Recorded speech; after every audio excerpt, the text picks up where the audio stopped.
Good morning students. Today we are going to start lecture number 9 of chapter 2 for class 12 CBSE and RBSE.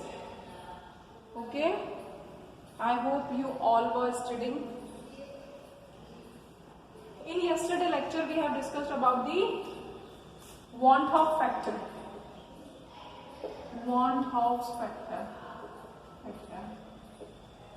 क्या था want of factor? Want of factor tell about the, it is denoted by I and it tells about the abnormal behavior, abnormal values. इसके बारे में बता रहा था. It tells about the abnormal values of colligative properties. असामान्य व्यवहार मतलब जो आपके जो colligative properties थी, which depends upon the number of particles or the number of solute particles, उनके बारे में बता रहा था कि जब आप किसी भी सॉल्वेंट में when you add a solute in solvent and solute is ionise और वी कैन से डिसोशिएट और associate, in that case the pi the observed colligative properties are differ from observed colligative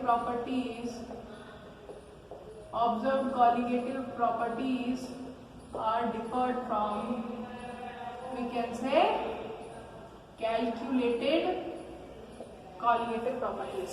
ठीक है, तो हमने कल जो want of factor पढ़ा था उसमें हमने जनरली सारी प्रॉपर्टीज के रिगार्डिंग पढ़ा था, और उसमें जो मेजर पार्ट आपका आ रहा था वो क्या था, आपने डेल्टा टी भी पढ़ा था. ठीक है, फिर ठीक इसी तरीके से डेल्टा टी एफ पढ़ा था. डेल्टा टी एफ हर बार क्या होगा, ऑब्जर्व्ड ऊपर कैलकुलेटेड नीचे.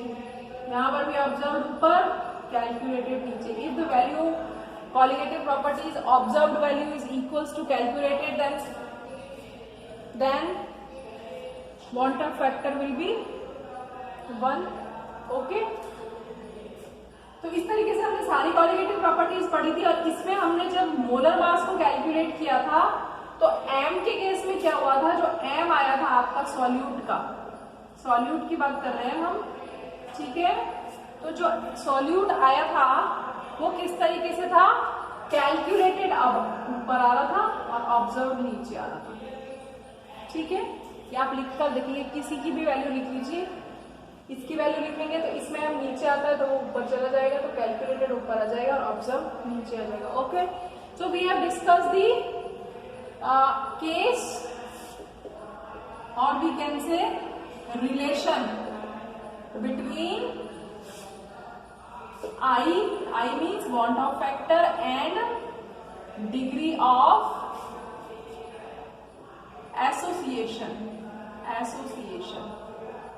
हमने कल ये पढ़ा था कि I में और डिग्री ऑफ एसोसिएशन में, एसोसिएशन का मतलब if you add a reactant और we can say a solute in solvent, तो ये क्या होता है, ऐड करने के बाद सॉल्यूट एसोसिएट हो जाता है. तो यदि सॉल्यूट एसोसिएट हो जाता है, इन that case number of particles become less. यहाँ पर n है, यहाँ पर 1 है, so number of particles become less, so the colligative property also decreases. ठीक है, इसके बारे में कल मैंने आपको एक्सप्लेन कर दिया था, न्यूमेरिकल भी बता दिया. Now come to the relation between, किस किस के बीच में संबंध बता रहे हैं, relation between I and degree of dissociation. Okay, ये हम डिस्कस कर चुके हैं. मान लीजिए you add a solute. Okay, you add a solute, for example NaCl को आपने बॉटल में डाला. अब NaCl क्या है, आपने डाला तो NaCl, क्लियर. तो सॉल्यूट को जैसे ही आपने वाटर में डाला, after some time due to ionic nature NaCl is ionises.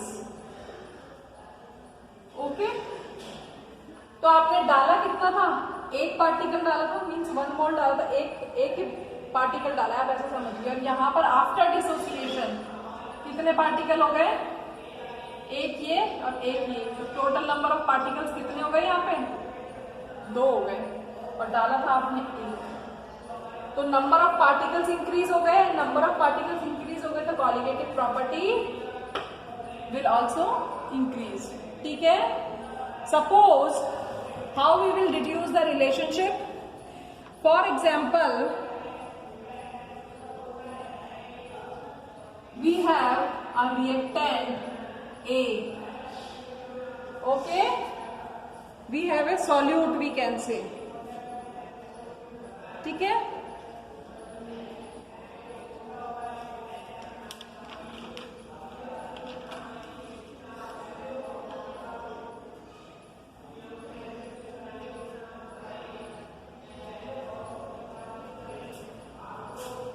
and it gives this. What we are thinking कि A सॉल्यूट है, इसको आपने सॉल्वेंट में ऐड किया तो आपके पास एक क्या आया, सॉल्यूशन आया। उस सॉल्यूशन में आपको n पार्टिकल्स मिले। Okay, clear? ठीक है, तो आप मानिए कि आप अज्यूम कर सकते हैं, सपोज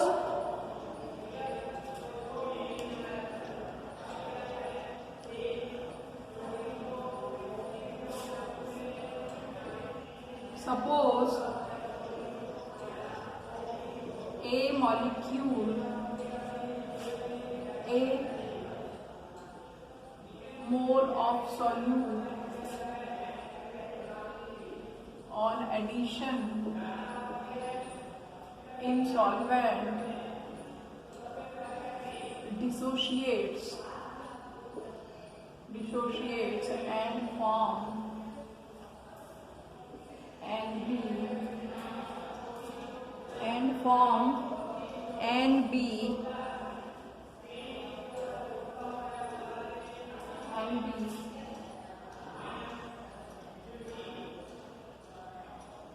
particles। जैसे ही आपने A को वाटर में डाला, A ने क्या किया, मतलब क्या हो गया, ये डिसोशिएट हो गया। और डिसोशिएट होकर इसने कितने पार्टिकल्स दिए, फॉर्म n पार्टिकल्स। इसने कितने पार्टिकल दिए, n पार्टिकल दिए, तो चेंज हो गया ना नंबर ऑफ पार्टिकल्स। ठीक है, तो पार्टिकल्स, तो at starting when t is 0, जब टाइम 0 है तो ये 1 है, आपने 1 ही डाला है, उस टाइम पर ये कुछ भी नहीं है। ठीक है, एट टाइम t टाइम पर क्या होगा, इसका अल्फा विल डिसोशिएट, इसका अल्फा डिसोशिएट होगा तभी तो नंबर ऑफ पार्टिकल्स बढ़ेंगे। ठीक है, तो t टाइम पर ये कितना रह जाएगा, if t is equals to t then 1 minus alpha, और ये कितना रह जाएगा, it will be n alpha. Okay, what is alpha? Alpha is the degree of dissociation, clear? कि स्टार्टिंग में 1 था, ये 0 था, इसका अल्फा डिसोशिएट हो गया, तो at T time left amount of A will be 1 minus alpha and n alpha particles will be form. Okay, तो अब आप देखिए total number of particles after total number of particles or we can say moles after dissociation। ठीक है, dissociation के बाद आपके पास कितने पार्टिकल्स बचे, देखिए 1 minus alpha plus n alpha, ये हमने पढ़ा हुआ है, ये चीज जो मैं निकाल रही हूँ। डिसोसिएशन के बाद कितने बचे, दोनों बचे ना, ये भी है और ये भी है। ठीक है, तो ये बच गया। Okay, clear? ठीक है, एंड नंबर ऑफ मोल्स और particles before dissociation is equals to 1। Before dissociation जितने भी थे वो क्या चीज बता रहा है, दैट इज कैलकुलेटेड वैल्यू और दिस इज ऑब्जर्व वैल्यू। हमने डाला तो 1 था, so it is the calculated. 1 डाला था तो 1 के हिसाब से ही रिजल्ट आना चाहिए, बट हमें ऑब्जर्व कितना हुआ, हमें इतना हुआ। तो आई क्या हो गया, कल मैंने आपको लिखवाया था ये चीज, टोटल नंबर ऑफ पार्टिकल्स देखिए इन द नोट्स और in the video. So the I will be 1 minus alpha plus n alpha divided by 1। Okay, clear? तो क्या हो जाएगा, इसको सॉल्व करिए। आई माइनस 1 ये तो मल्टीप्लाई हो गया, ये 1 इधर चला गया, या फिर ठीक है i minus 1 is equal to minus is equal to, मैं इसको ऐसे लिख दू, minus minus alpha plus n alpha, या इसको मैं ऐसे भी लिख सकती हूँ n alpha minus alpha. Clear? अरे भाई ये तो इससे मल्टीप्लाई हो गया, तो आई को 1 से मल्टीप्लाई करेंगे तो आई रह जाएगा, इधर प्लस है तो ये इधर जाएगा माइनस में हो जाएगा, तो आपके पास क्या बचा, minus alpha plus n alpha. तो इस एन एल्फा को मैं आगे लिख दूंगी तो पॉजिटिव की वैल्यू हो जाएगी, यहाँ पर आपने एल्फा कॉमन ले लिया तो क्या बचा, एन माइनस 1 आई माइनस 1, तो एल्फा की वैल्यू क्या हो गई, i minus 1 upon n minus 1। It is the degree of dissociation. Clear? यहां तक समझ में आ गया? कल हमने एसोसिएशन का निकाला था, आज हमने डिसोसिएशन का निकाला है। Now come to the numerical, how we will calculate. For example 0.13% solution of lithium chloride, 0.413% solution of lithium chloride freezes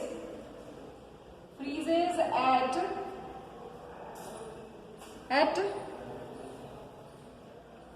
minus 0.343 degree centigrade. Clear?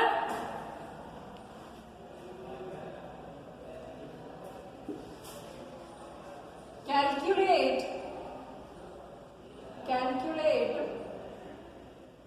alpha. Alpha means, अभी हम कौन सा केस पढ़ रहे हैं, alpha is the degree of dissociation, degree of dissociation. If degree of dissociation, if KB, if KF is 1.86 kilogram per mole, okay,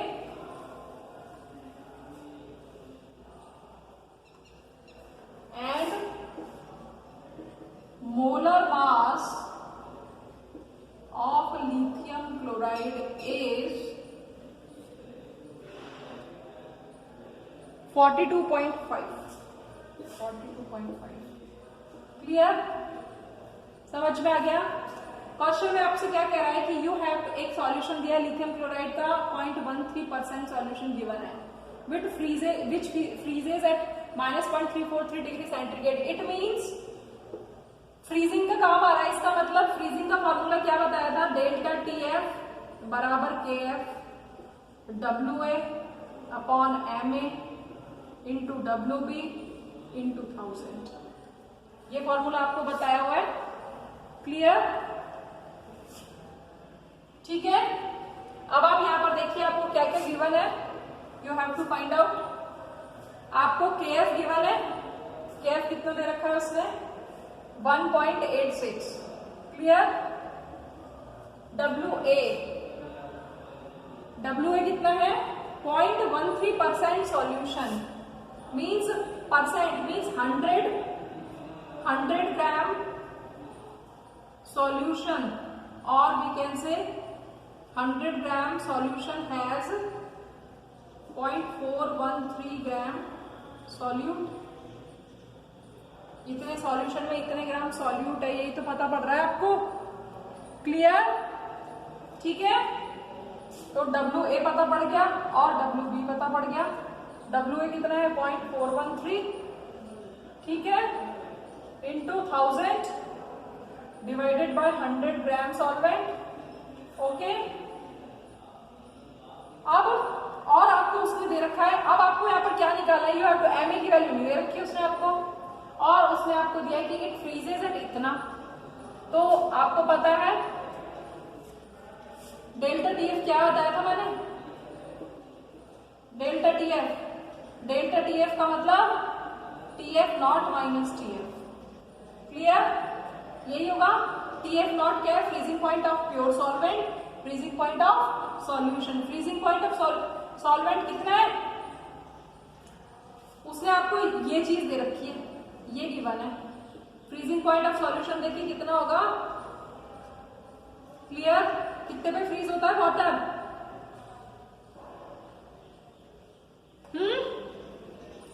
0 degree centigrade पे.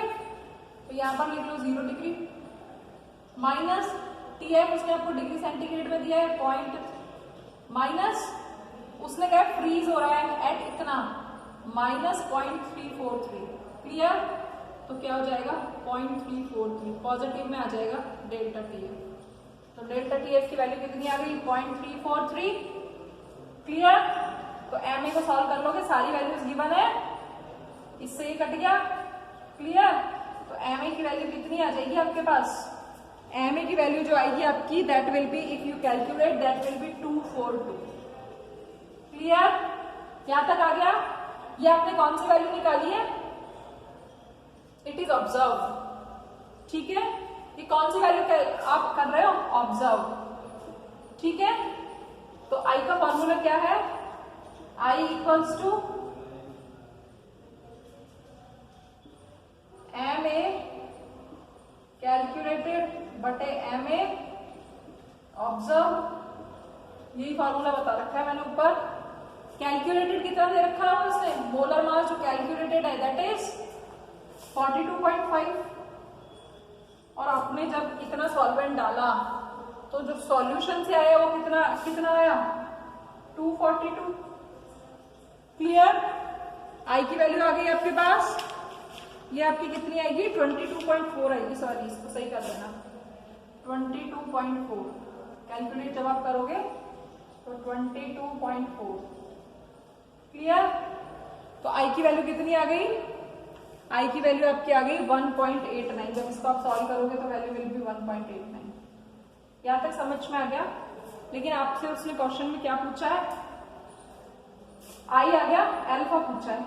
Clear, कैसे निकालोगे, अल्फा इक्वल्स टू आई कितना है 1.89 minus 1 divided by after dissociation number of particles is 2 minus 1. Solve कर लीजिए इसको. ठीक है, कितना आ जाएगा, इट विल बी 0.89. 0.89 का मतलब 89%. 0.89. ठीक है, 0.89 का मतलब है इतने परसेंट डिग्री ऑफ डिसोसिएशन है. आप इतना लिख देते हैं तो भी ठीक है, बट हम परसेंटेज में दिखाते हैं डिग्री ऑफ डिसोसिएशन, तो दैट विल बी 89%. क्लियर, तो आपको यहाँ पर ये समझ में आना चाहिए कि क्वेश्चन में वो आपसे पूछ क्या रहा है. समझ में आया है, तो first of all you have to be very clear about कि what has been given in the question. Question में क्या क्या किया हुआ है और हमें कैसे निकालना है. उसने आपको डायरेक्ट दे रखा है मोलर मास ऑफ सॉल्यूट, तो मोलर मास ऑफ सॉल्यूट दे रखा है, इसका मतलब उसने आपको कौन सी वैल्यू दे रखी है, कैलकुलेटेड वैल्यू. तो उसने आपको एमए की दे रखी है, और जब आपने सॉल्यूशन फॉर्म किया तो उससे आप एमए ऑब्जर्व निकाल लेंगे एंड देन आई रेशियो निकाल लेंगे. आई वांटा फैक्टर और वांटा फैक्टर से डिग्री ऑफ डिसोसिएशन. क्लियर, यहां तक समझ में आ गया. तो इस तरीके से आप इन क्वेश्चंस को करेंगे. These questions are of difficult type, no doubt, but if you will do seriously or will try, then it will easy in comparison to the other chapters which are remaining. Okay? अब मैं आपको एक numerical और बताती हूँ. मैंने आपको सभी तरीके के न्यूमेरिकल्स कराए हैं. I don't know how many students are doing. Okay, now come to the one question, how to solve.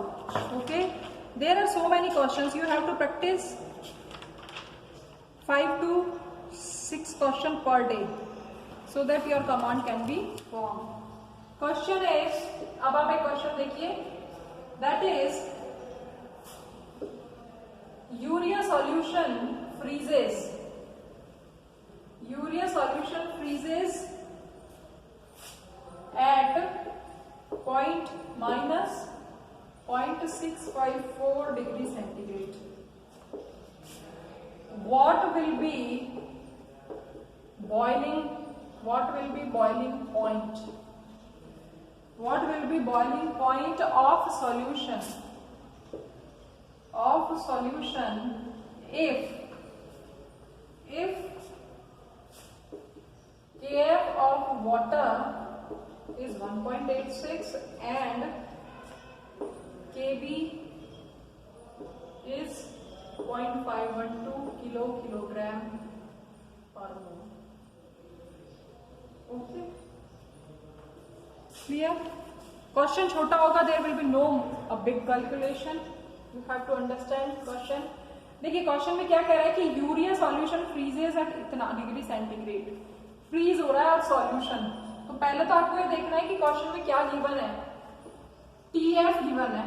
TF क्या है? Freezing point of solution, and it is minus 0.654 degree centigrade. Clear? अब वो आपसे पूछ रहा है, और उसके साथ में आपको क्या दे रखा है?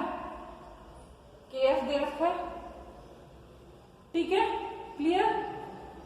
KF गिवन है और उसने आपको KB भी दे रखा है, KB भी दे रखा है, और सेम सॉल्यूशन के लिए ये भी गिवन है, ये भी गिवन है. He is asking TB of solution. Clear? Question solve हो जाएगा इजीली, कैसे भी कर लीजिए. देखिए दो चीजें दे रखी है उसने, तो डेल्टा TF बराबर KFM होता है. ओके, KF दे रखा है उसने, डेल्टा TF दे रखा है उसने. ठीक है, TF नहीं दे रखा उसने, TF उसने डेल्टा TF उसने दे नहीं रखा है, उसने सिर्फ TF दे रखा है. क्लियर? और तो आप देखिए इस क्वेश्चन को कैसे सॉल्व करेंगे. और दूसरा उसने डेल्टा TB दे रखा है, KB M. ओके, एक तरीका तो ये है, फर्स्ट तरीका तो ये है कि डेल्टा TF और KF से पहले M निकाल लें, और फिर दूसरे क्वेश्चन में दूसरा जो बॉइलिंग पॉइंट पूछ रहा है उसमें आपको you have the value, you put this value of molarity and solve the question. या इसका शॉर्टकट तरीका ये है कि हम इस तरीके से दोनों इक्वेशंस को लिख लेते हैं, तो M से M कैंसिल हो गया. अब आपके पास ये बच गया. KF की वैल्यू देखिए कितनी दे रखी है उसने. KF is 1.86, KB is 0.512. Clear? TF क्या है? Delta TF. Delta TF is TF not minus TF. Okay, and this is TB minus TB not. Clear? ये क्या है? अब आप देखिए TF उसने आपको दे रखा है. TF कितना दे रखा है? फ्रीजिंग पॉइंट वाटर का कितना है? 0 डिग्री सेंटीग्रेड माइनस TF कितना दे रखा है उसने? Minus 0.654. Clear? Okay,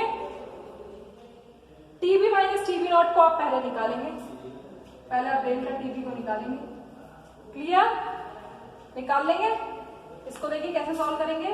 1.86 upon 0.512 equals to 0.654 divided by delta TB. तो जब आप इसको सॉल्व करेंगे तो डेल्टा TB कितना आ जाएगा आपका? Delta TB will be 0.18. Delta TB will be 0.18. Clear? यहां तक समझ में आ रहा है? ओके, और डेल्टा TB क्या है? अभी आपको बताया delta TB is equals to TB minus TB naught. ठीक है, ये तो सॉल्यूशन का बॉइलिंग पॉइंट है, this is pure solvents boiling point, अब प्योर सॉल्वेंट का बॉइलिंग पॉइंट कितना होता है, ये भी डिग्री सेंटीग्रेड में कितना होता है 100 डिग्री, ओके 0.18 डिग्री सेंटीग्रेड।